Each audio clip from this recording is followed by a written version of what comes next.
નમસ્કાર વિદ્યાર્થીની બહેનો. હવે આજે આપણે ધોરણ 12 ની અંદર પ્રકરણ 8 જાવામાં ક્લાસ અને ઓબ્જેક્ટ વિશે અભ્યાસ કરીશું. આગળના 7મા ચેપ્ટરમાં આપણે ઓબ્જેક્ટ આધારિત પ્રોગ્રામિંગમાં ઓબ્જેક્ટ અને ક્લાસ એના વિશે ચર્ચા કરી ગયા. એની અંદર ઓબ્જેક્ટ અને ક્લાસ શું છે એ આપણે સમજી ગયા. હવે આની અંદર આગળ અભ્યાસ કરીશું એમાં પરિચય. ઇન્ટ્રોડક્શનમાં એમાં ક્લાસ, ડેટા અને પ્રોગ્રામનો કોડ બંને ધરાવે છે. હવે એમાં ડેટા એટલે કે એટ્રીબ્યુટ, જેને આપણે એટ્રીબ્યુટ પણ કહી શકીએ ડેટાને, અને પ્રોગ્રામનો કોડ, કોડ એટલે એનું કોડિંગ, પ્રોગ્રામિંગ, એના આપણે વિધેય જેને મેથડ પણ કહી શકીએ. તો ક્લાસ, ડેટા અને પ્રોગ્રામનો કોડ બંને ધરાવે છે. હવે આગળના પ્રકરણમાં આપણે જોઈ ગયા કે ક્લાસનો ઉપયોગ કરીને મેઇન નામની એક જ મેથડ ધરાવતો પ્રોગ્રામ આપણે બનાવ્યો. હવે જાવા પ્રોજેક્ટમાં ફક્ત એક જ ક્લાસ વાપરવો શક્ય છે, પણ કોઈ મોટું સોફ્ટવેર આપણે મોટો વિનિયોગ બનાવતા હોય તો એ માટે આ સારી રીત નથી. એની અંદર એટલે કે કોઈ સોફ્ટવેર ડિઝાઇન કરીએ આપણે તો એમાં સંપૂર્ણ વિનિયોગને, આખું જે સોફ્ટવેર હોય એને સરળ ઘટકોમાં વિભાજિત કરી દેવા જોઈએ, જે તાર્કિક રીતે સંબંધિત કાર્યો કરે. આ દરેક ઘટક કે ભાગનો આપણે એક ક્લાસ, અલગ અલગ ક્લાસ બનાવી શકીએ. તો અહીંયા એક એક્ઝામ્પલ આપેલું છે આ બુકમાં. રૂમ નામના ઉદાહરણથી આપણે એનો ખ્યાલ વિશે અભ્યાસ કરીશું, ક્લાસ અને ઓબ્જેક્ટના ખ્યાલ વિશે. તો એમાં ઘર, છાત્રાલય, હોટેલ અથવા નિશાળના જે રૂમ હોય એની લાક્ષણિકતાઓ એક સમાન હોય છે. એની પ્રોપર્ટી એટલે કે length, height, number of Windows, number of doors, આ બધું એમાં લઈશું આપણે. એનું કોડ લિસ્ટિંગ અહીંયા આપેલું છે 8.1માં. Length, width, height, and windows, attribute સાથેનો રૂમ નામનો ક્લાસ અહીંયા ક્લાસ અને 3 મેથડ બનાવશે.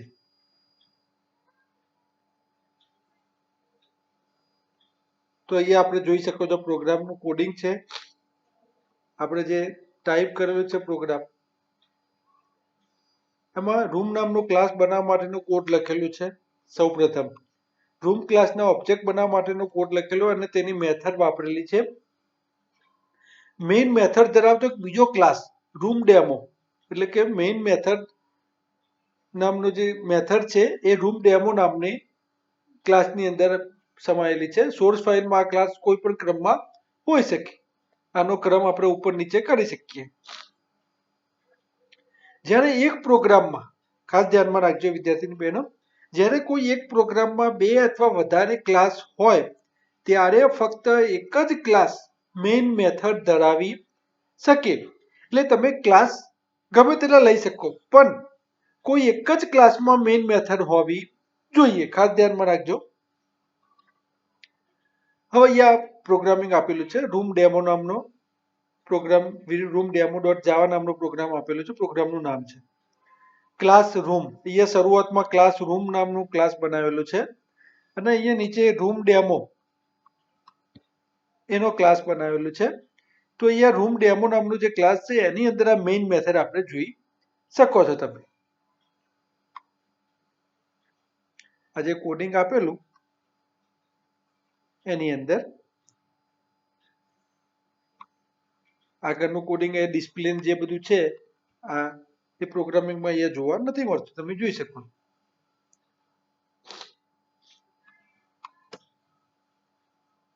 તો પહેલા આપણે થોડું આગળનું સમજી લઈએ. ક્લાસ રૂમ, રૂમ નામનો ક્લાસ અહીંયા ડિફાઇન કરેલો છે. અહીંયા વેરિયેબલ આપેલા છે લેન્થ, વિડ્થ, હાઇટ અને ફ્લોટ ડેટા ટાઈપ આપેલી છે. Byte, and windows, number of windows એટલે કેટલી બારીઓ છે એને બાઇટ ડેટા ટાઈપ લીધેલો છે. વોઇડ, સેટ એટ્રીબ્યુટ, અહીંયા એટ્રીબ્યુટ સેટ કરેલી છે. આ એક મેથડ છે. અહીંયા સેટ એટ્રીબ્યુટ જે મેથડ આપેલી છે એ 3 મેથડ આપેલી છે: સેટ એટ્રીબ્યુટ, એરિયા અને ડિસ્પ્લે. એમાં સૌપ્રથમ જે મેથડ છે વોઇડ સેટ એટ્રીબ્યુટ, એ મેથડ છે એટ્રીબ્યુટને કિંમત એસાઇન કરશે. જે એટ્રીબ્યુટ આપણે આપેલા છે લેન્થ, વિડ્થ, હાઇટ, એને કિંમત એસાઇન કરશે એટલે કિંમત આપશે. એરિયા જે છે બીજી મેથડ ક્ષેત્રફળની છે. આજે ક્ષેત્રફળની ગણતરી કરવા માટે, તો ક્ષેત્રફળની ગણતરી કરવા માટે સૂત્ર આપણને ખ્યાલ છે કે લેન્થ ઇન્ટુ વિડ્થ. એના પછી ત્રીજી મેથડ ડિસ્પ્લે છે, વોઇડ ડિસ્પ્લે. એ એટ્રીબ્યુટ પ્રદર્શિત કરશે એટલે એની જે કિંમત આપણે આપેલી છે એની કિંમત પ્રદર્શિત કરશે. એ અહીંયા આપણે જોઈ શકો છો. એ ક્લાસ રૂમ ડેમો છે. Public static void main string arguments જે આપણે પહેલા લખતા હતા મેઇન મેથડ એ પ્રમાણે. હવે અહીંયા રૂમ R1, અહીંયા જે R1 અને R2 જે છે એ રૂમ ક્લાસના બે ઓબ્જેક્ટ બનાવેલા છે. R1 અને R2 રૂમ ક્લાસના બે ઓબ્જેક્ટ. એમાં પૂર્વ નિર્ધારિત કિંમત તેને આપવામાં આવે છે એટલે કે initialization. Room R1 is equal to new room અને room R2 is equal to new room. બંને રીતે આપણે ડિફાઇન કરી શકીએ અને ડિક્લેર કરી શકીએ આ રીતે.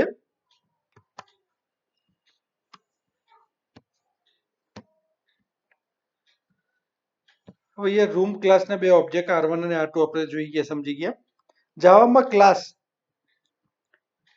ક્લાસનો ઉપયોગ કરતો એક પ્રોગ્રામ લખેલો છે આપણે અત્યાર સુધી.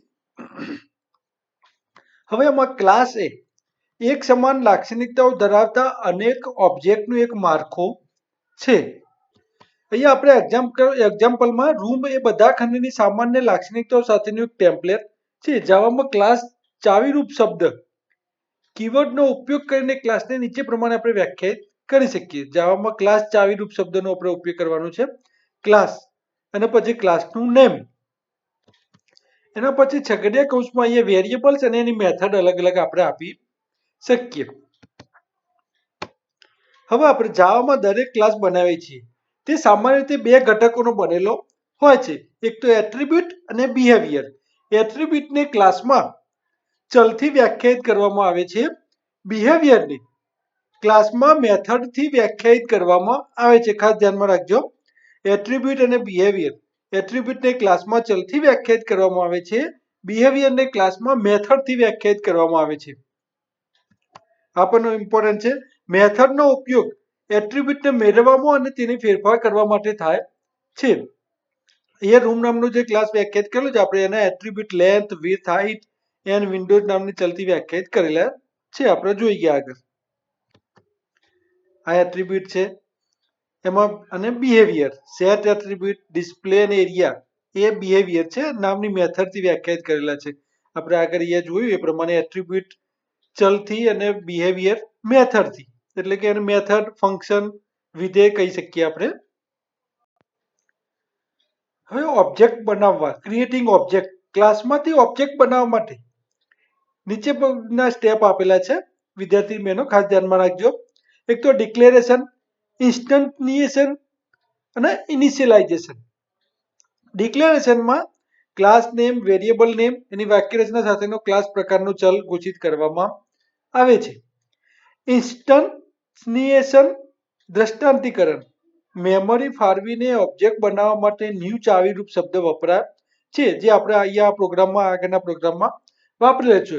Room R1 R2 is equal to new window કરીને જે ન્યૂ આપેલું છે આપણે એમાં. ઇનિશિયલાઇઝેશન એટલે નવા બનાવેલા ઓબ્જેક્ટને કિંમત આપવા માટે ઇનિશિયલાઇઝ કન્સ્ટ્રક્ટર એટલે એક વિશિષ્ટ પ્રકારની મેથડ છે જે આપણે આગળ અભ્યાસ કરીશું. એને કોલ કરવામાં આવે છે.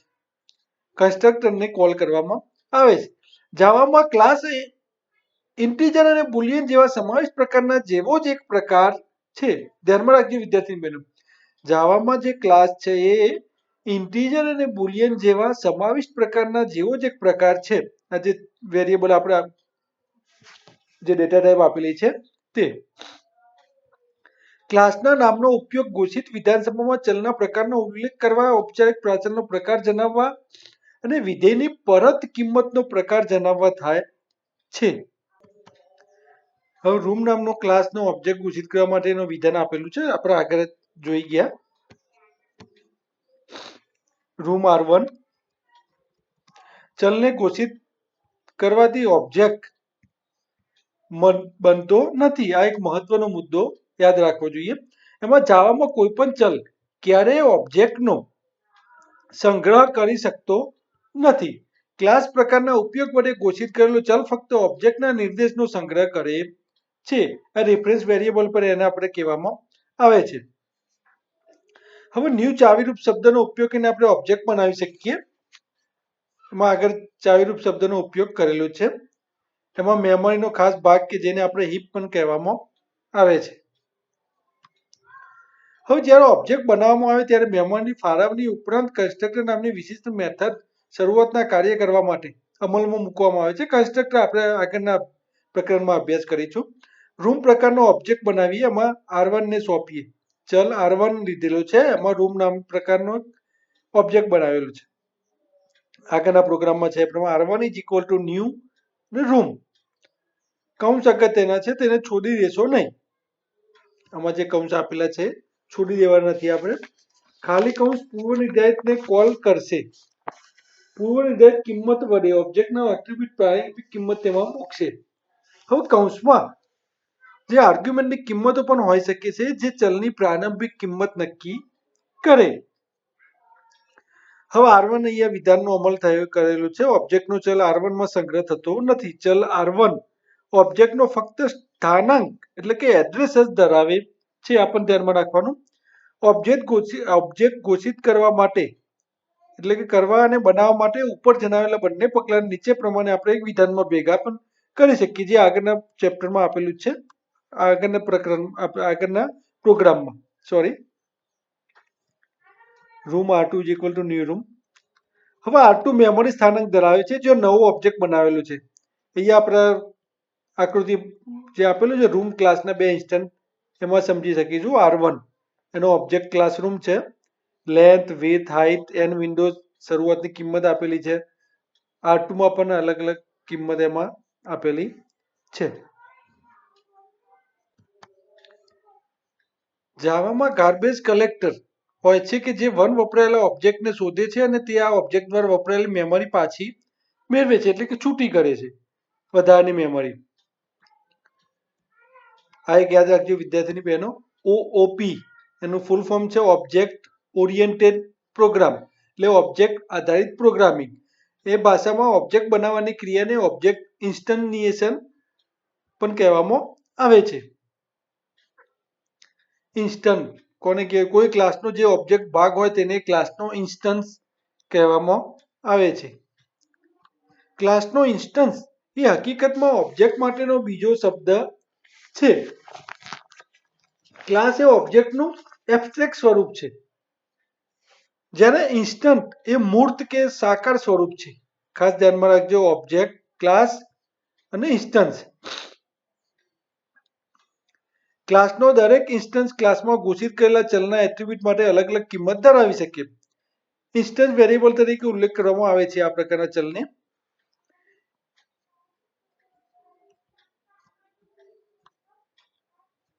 જાવામાં મેથડ ફક્ત ક્લાસની અંદર જ વ્યાખ્યાયિત કરી શકાય. આવી મેથડ એટલે મેથડ ઇન્સ્ટન્ટ વેરિયેબલની કિંમત મેળવવા અથવા બદલવા માટે ઓબ્જેક્ટનો ઉપયોગ કરીને એને ઇન્વોક કરી શકાય. આવી મેથડ ઇન્સ્ટન્ટ મેથડ તરીકે ઓળખાય છે. મેથડ ઇન્વોક કરવી એ ઓબ્જેક્ટને કોઈ કાર્ય કરવા માટેનો એક જાતનો હુકમ જ છે. અહીંયા અલગ અલગ કીવર્ડ આપેલા છે. હવે ઇન્સ્ટન્ટ વેરિયેબલ એક્સેસ કરવા એટલે કાર્ય કરવા માટે મેળવવાને ઇન્સ્ટન્સ મેથડ કોલ કરવી. ઇન્સ્ટન્સ વેરિયેબલ અને ઇન્સ્ટન્સ મેથડ ઓબ્જેક્ટ દ્વારા મેળવવામાં આવે છે. એનો નિર્દેશ અહીંયા ડોટ પ્રક્રિયક દ્વારા કરવામાં આવે છે. અહીંયા જોઈ શકો છો. જે આપણે અહીંયા R1 આગળના પ્રોગ્રામમાં જોઈ ગયા, R1 ડોટ ડિસ્પ્લે આગળ જે કોડિંગ આપેલું છે 8.1 એમાં આ બધી વિગતો આપેલી છે. તો રૂમ R1 ની લેન્થનો ઉલ્લેખ R1 ડોટ લેન્થથી કરી શકીએ. એનું કોડ લિસ્ટિંગ અહીંયા બુકમાં જો 8.1 જે કોડિંગ દર્શાવેલું છે, પ્રોગ્રામમાં નહીં કોડિંગમાં એમાં આપેલું છે R1 ડોટ ડિસ્પ્લે. તો મેથડને ઇન્વોક કરી રૂમ R1 ની એટ્રીબ્યુટની કિંમતો પ્રદર્શિત કરી શકીએ. અહીંયા ખાસ નોંધ કરજો, ડોટ એ એક પ્રક્રિયક છે. એ એને એસોસિએટ ડાબી બાજુથી જમણી બાજુ હોય છે.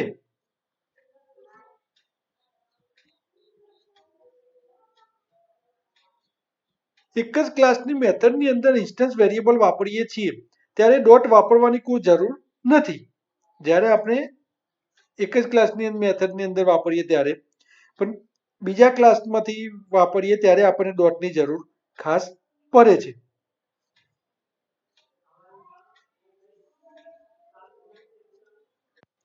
રેફરન્સ વેરિયેબલમાં એની પ્રારંભિક કિંમત પૂર્વ નિર્ધારિત રીતે નલ હોય છે. જોઈ શકો છો આ રીતનું આપણે એનો પ્રિન્ટ એલએન જે છે એમાં આ રીતે પ્રદર્શિત કરી શકીએ. હવે ક્લાસ વેરિયેબલ અને ક્લાસ મેથડ ન્યૂ કીવર્ડનો ઉપયોગ અહીંયા ઓબ્જેક્ટ બનાવવા માટે કરવામાં આવે છે. આપણે આગળ જોઈ ગયા. હવે એની અંદર મેઇન પોઈન્ટ જે આપણે છે એની ચર્ચા કરીશું, કારણ કે આગળ બધી ચર્ચા કરી ગયેલી છે, એટલે ખાસ ધ્યાનમાં રાખજો. આગળના બધા વિડીયો પણ જોતા રહેજો. હવે આમાં ચલ ડેટાના પ્રકાર જે ખાસ જે પોઈન્ટ છે, હવે વિદ્યાર્થીની બહેનો ખાસ ધ્યાનમાં રાખજો કે જે મેઇન પોઈન્ટ છે એક્ઝામમાં પૂછાયા હતા એ પોઈન્ટ બુકમાં મેં અંડરલાઈન કરેલા છે અને એ પ્રમાણે ખાસ હું ચર્ચા કરીશ, કારણ કે રિપીટેશન જો થતું હશે તો એને રિપીટ હું ફરીથી કરું નહીં. એમાં ચલ ડેટાના પ્રકાર પહેલા સ્ટેટિક કીવર્ડ વાપરીને ક્લાસમાં ઘોષિત કરવામાં આવે છે. આ સ્ટેટિક વેરિયેબલ ક્લાસ વેરિયેબલ કહેવામાં આવે છે. ઇન્સ્ટન્સ વેરિયેબલની કિંમત ઇન્સ્ટન્સ એટલે ઓબ્જેક્ટ માટે ફાળવવામાં આવેલી મેમરીમાં સંગ્રહ કરવામાં આવે છે. એ સ્ટેટિક એનું વિધાન આપેલું છે.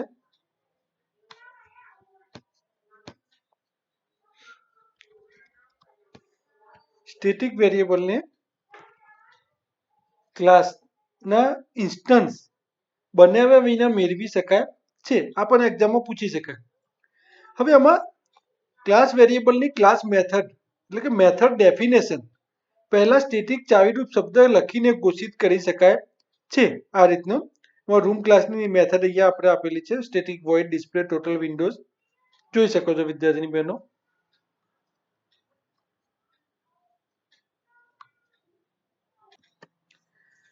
તો આ ચેપ્ટરમાં આટલે સુધી. આગળના વિડીયો જોતા રહેજો. આભાર.